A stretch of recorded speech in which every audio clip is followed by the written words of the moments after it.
Chers amis, bonsoir. Je suis heureux de pouvoir partager avec vous quelques instants le message de l'Évangile. Il est vrai que nous traversons une période particulièrement difficile, compliquée, et qu'il y a bien des questions qui se posent sur nos cœurs. Nous sommes un petit peu dans l'incompréhension et dans la recherche de réponses, ce qui est profondément humain. Et en même temps, nous avons besoin de manifester, je dirais, un certain état d'esprit pour pouvoir avancer. Je voudrais lire avec vous un texte dans la parole de Dieu, un texte qui se trouve dans une lettre qui écrit ici un des frères du Seigneur Jésus, sa famille naturelle, l'un de ses frères qui s'appelle Jacques. Jacques au chapitre 4, verset 6 au verset 10, il est écrit ceci: Dieu accorde au contraire une grâce plus excellente.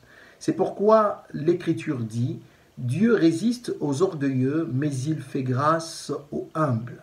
Soumettez-vous donc à Dieu, résistez au diable et il fuira loin de vous. Approchez-vous de Dieu et il s'approchera de vous. Nettoyez vos mains, pécheurs, purifiez vos cœurs, hommes irrésolus. Sentez votre misère, soyez dans le deuil et dans les larmes, que votre rire se change en deuil et votre joie en tristesse. Humiliez-vous devant le Seigneur et il vous élèvera. Amen. C'est un texte pas très simple peut-être à la lecture, à la compréhension, mais qui est, me semble-t-il, au cœur de ce que nous sommes en train de vivre ces dernières semaines, ces derniers mois. On peut tous s'interroger et se dire mais pourquoi tout cela arrive et puis où est Dieu dans tout cela? Nous a-t-il abandonnés? Existe-t-il vraiment? J'ai entendu beaucoup de choses et toutes sortes de choses. J'aimerais vous dire que Dieu n'est pas le Dieu de la mort, il est le Dieu de la vie. La Bible nous parle d'un Dieu qui nous aime, un Dieu dont l'amour est fort, un amour qui est entier, un amour qui est total. C'est dire que si Dieu s'engage envers nous, il ne s'engage pas à moitié, il s'engage totalement parce qu'il nous aime et qu'il veut nous sauver.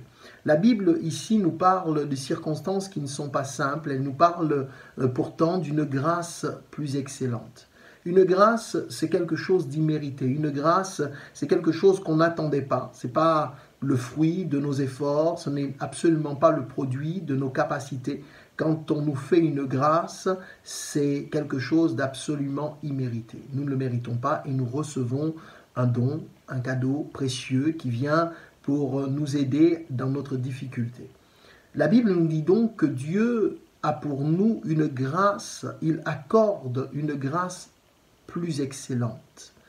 Et j'y reviendrai dans quelques instants, retenez ces termes: Dieu a pour vous une grâce excellente. Cependant, pour que cette grâce excellente soit manifestée dans notre vie, dans notre quotidien, dans notre situation, il y a, je dirais quelque part, une condition. Cette condition a été exprimée dans le verset que je vous ai lu.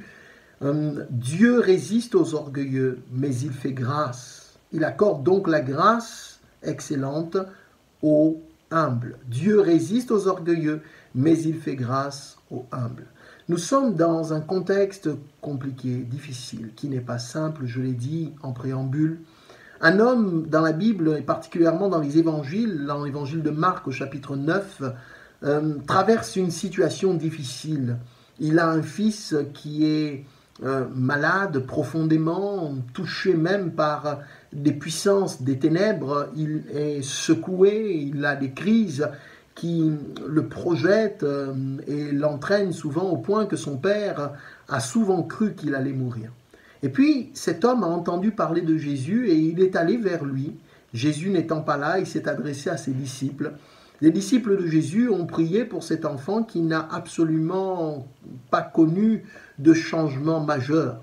Quand Jésus arrive, eh bien, cet homme présente sa situation à Jésus en lui disant: si tu peux faire quelque chose, je t'en prie. Et Jésus lui répondra, Marc 9, verset 23, il lui dit: si tu peux.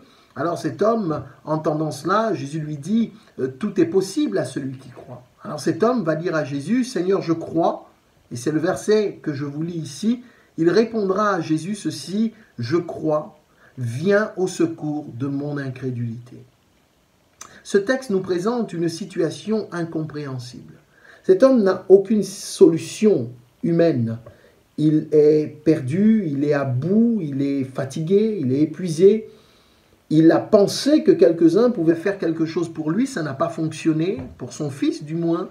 La situation n'a pas changé. Et la perspective de vivre et de continuer à revivre les mêmes douleurs, les mêmes souffrances, d'avoir en face de lui le même problème, le plonge dans une telle détresse que quand il voit Jésus, il lui dit « Si tu peux faire quelque chose, je t'en prie ». Et là, Jésus l'interpelle sur le fait qu'il est capable non seulement de faire quelque chose, mais aussi sur le fait qu'il est important que la foi soit manifestée et quelque part qu'il y ait donc la manifestation d'une confiance. Et cet homme de répondre tout simplement « Seigneur, je crois, mais viens au secours de mon incrédulité ». Face finalement à l'incompréhension de cette situation, face au désespoir, face à tout ce qui nous dépasse et qui nous paraît improbable, difficile à surmonter, je crois que nous devons manifester ce que nous avons lu tout à l'heure, une profonde humilité. L'incompréhension, en réalité, doit nous plonger dans l'humilité. J'ai entendu, certainement comme vous, notre président de la République parler des dernières décisions prises par rapport à la maladie du Covid et de dire à un moment donné dans son discours, face à la maladie, il nous faut être humble. Et ça a beaucoup attiré mon attention, cette réalité-là, la réalité de l'humilité. En fait, nous sommes en face d'une situation qui nous dépasse, une situation incompréhensible. Alors oui, le milieu médical travaille de son mieux pour arriver à trouver des solutions et nous ne pouvons que saluer cet effort réel, nous ne pouvons que féliciter et encourager tous ceux et celles qui font de leur mieux pour réfléchir aux meilleures solutions pour pouvoir aider la population. Et je salue ici tout le courage des équipes médicales et sanitaires qui se sont mises en place et qui, au prix parfois de leur propre vie, au prix du sacrifice de leur famille, de leur temps, s'exercent et travaillent. Et soyez assurés que nous prions pour vous. En tant que chrétiens, en tant qu'Église, nous prions pour vous. Ma part, cependant, si vous me le permettez, consiste à dire que face à l'incompréhension, en effet, nous devons manifester une profonde humilité. L'incompréhension nous fait prendre conscience de nos incapacités. L'incompréhension nous met au cœur de nos limites et nous fait prendre conscience qu'il y a bien des choses qui nous échappent, même si nous avons tendance à penser que nous contrôlons, et c'est peut-être le propre de l'orgueil et de l'orgueilleux. L'orgueilleux pense contrôler, maîtriser les choses. L'orgueil des hommes, parfois, les ont menés bien loin à des projets, des actions qui ont été pernicieuses. L'orgueil des hommes les a parfois plongés dans le désarroi le plus total, avec finalement le constat que l'orgueil ne peut que produire finalement de mauvais fruits. Et c'est précisément pour cela que le texte que je vous ai lu dit ceci: Dieu résiste aux orgueilleux. Dieu résiste aux orgueilleux. Il faut comprendre donc par là que Dieu résiste à l'orgueil. Dieu s'oppose à l'orgueil. L'orgueil, finalement, c'est aussi une façon pour nous de nous affranchir de tout ce que nous considérons comme une autorité. Et l'autorité, par-dessus toutes les autorités, c'est celle de Dieu. Et il faut dire que l'un des maux les plus terribles de notre nation, de notre société, de notre monde, c'est de vouloir s'affranchir de Dieu et de dire « je peux vivre ma vie sans lui, je n'ai même pas besoin de lui ». Alors il suffit qu'un virus comme celui du Covid arrive et passe par là, et il y a eu bien d'autres encore circonstances, situations qui ont plongé l'être humain au cœur de ses propres limites, prenant conscience alors avec humilité du fait qu'il n'était pas capable de s'en sortir par lui-même. C'est précisément pour cela que je vous disais il y a quelques instants qu'il y a cette condition fondamentale. Dieu veut faire une grâce excellente aux hommes. Et cette grâce excellente qu'il souhaite accorder aux hommes passe par l'humilité. Nous ne pouvons bénéficier de la grâce de Dieu que si nous avons pris conscience de notre état. Et c'est ce que la suite du texte nous enseigne. Soumettez-vous donc à Dieu, est-il écrit. Soumettez-vous, c'est reconnaître quelque part son autorité, c'est accepter avec humilité de reconnaître que nous ne sommes pas capables par nous-mêmes et que nous avons besoin d'un secours, nous avons besoin d'une aide. L'humilité est donc la porte qui s'ouvre sur nos vies et qui nous garantit une bénédiction de la part de Dieu. Le texte nous explique que l'humilité donc nous amène à nous soumettre à Dieu. Cette soumission est quelque chose d'important. Cette soumission est quelque chose qui va venir transformer notre situation. Comprenons-le de cette manière-là. L'humilité nous permet de nous élever. L'humilité nous permet de réaliser la grandeur de Dieu. Et c'est ce que le message de l'Évangile nous annonce. Elle nous dit tout simplement qu'il y a une grâce excellente pour tous les hommes et toutes les femmes, quels qu'ils soient. Mais il faut avant tout que l'homme prenne conscience de son état et qu'il s'humilie sous la puissante main de Dieu. Que l'homme, prenant conscience de ses limites, prenant conscience de ses incompréhensions, soit à même et capable d'avoir un juste regard sur lui-même et de dire finalement, je suis limité, il y a peut-être quelqu'un quelque part de plus grand, capable de transformer et de changer ma situation. C'est pour cela que la Bible nous dit et indique après l'humilité qu'il faut donc s'approcher de Dieu. Il faut s'approcher de Dieu, chercher le contact, chercher cette approche nous permet donc de prendre conscience des choses. Et il est dit dans ce texte, approchez-vous de Dieu et il s'approchera de vous.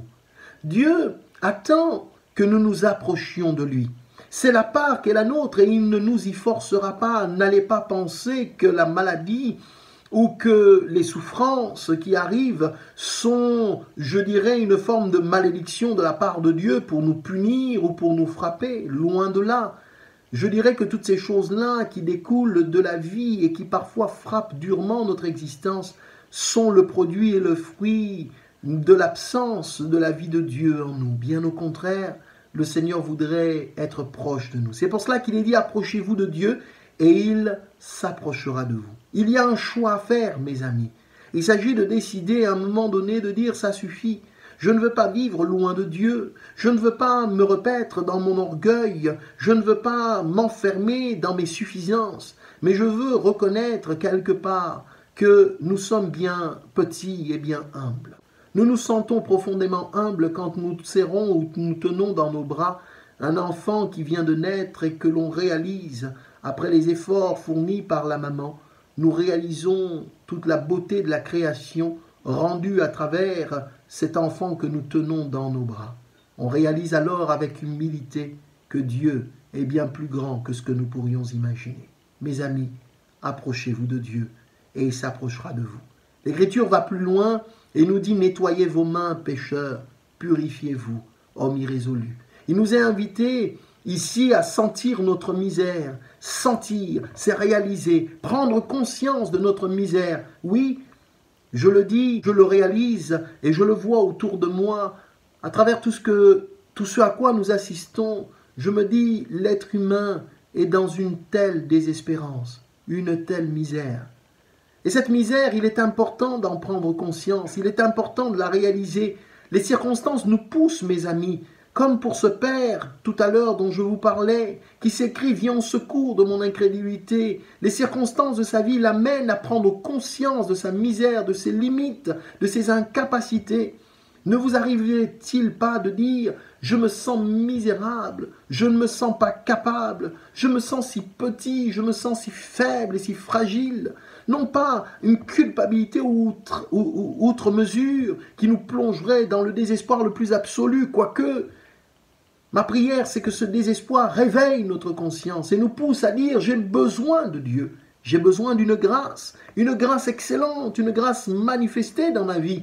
Il nous est dit, soyez dans les larmes, soyez dans le deuil, dans le pleur. C'est un signe finalement d'un cœur contrit, d'un cœur qui s'humilie, d'un cœur qui prend conscience que les choses ne vont pas comme il faudrait.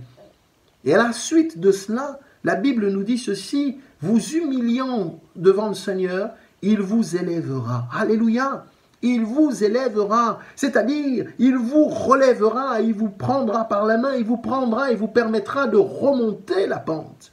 Oui, l'humilité, nous dit la Bible, précède la gloire. L'humilité, c'est ce sentiment qui nous pousse à nous poser et à reconnaître nos limites. L'humilité, c'est le miroir qui nous met en face de nos propres faiblesses, de nos torts, de ce que nous n'avons pas toujours bien fait, la réalité même du péché tel que la Bible l'enseigne. Mais la Bible nous dit que l'humilité vue par Dieu lui permet du moins de nous relever, de nous bénir et de nous accorder sa grâce. Résister à toutes les pensées qui pourraient être négatives, toutes les pensées qui pouvaient être inspirées par cette influence malsaine que la Bible appelle le diable. Certains diront, et aujourd'hui de plus en plus, à travers des actes malveillants, des actes dont l'incompréhension est manifestée tellement, on se dit ce n'est pas possible que les êtres humains agissent ainsi. Eh bien à ce moment-là, les gens, parfois j'ai entendu quelqu'un dire mais ça c'est le diable. Bien entendu qu'il y a là quelque chose, une influence malsaine, ténébreuse. Mais j'ai une bonne nouvelle pour vous, mes amis. Dieu, Jésus-Christ, est venu pour sauver l'humanité. Il est venu pour nous relever. Il est venu pour nous pardonner nos péchés. Il est venu pour nous sauver de cette misère dans laquelle nous sommes plongés. Alors, la Bible nous parle de cette grâce excellente. Il est dit ceci dans l'épître de Jacques au chapitre 1 toujours, mais au verset 17. « Toute grâce excellente et tout don parfait descendent d'en haut, du Père des Lumières, chez lequel il n'y a ni changement ni ombre de variation. » Oui, mes amis, la bonne nouvelle que j'ai pour vous se trouve là. Après l'incompréhension, après l'humilité, après la prise de conscience de notre état de cœur, eh bien, il y a pour nous une grâce excellente qui descend d'en haut, qui vient d'en haut, qui vient du Père des Lumières, qui vient de ce Dieu qui nous aime. Et cette grâce est répandue dans les cœurs et dans les vies pour pouvoir nous aider à nous en sortir. Oui, si vous criez à Dieu, si vous vous attendez à lui avec une profonde humilité, alors oui, il vous relèvera, il vous bénira, il vous pardonnera votre péché, il vous accordera sa grâce.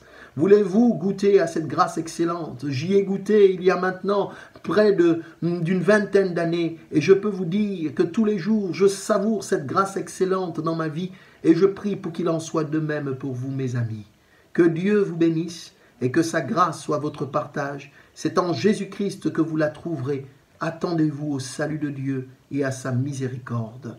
Au nom de Jésus. Merci mon Dieu de bénir mes amis qui écoutent cette parole. Merci de les visiter, de leur accorder ta grâce et ta miséricorde. Au nom de Jésus-Christ. Amen.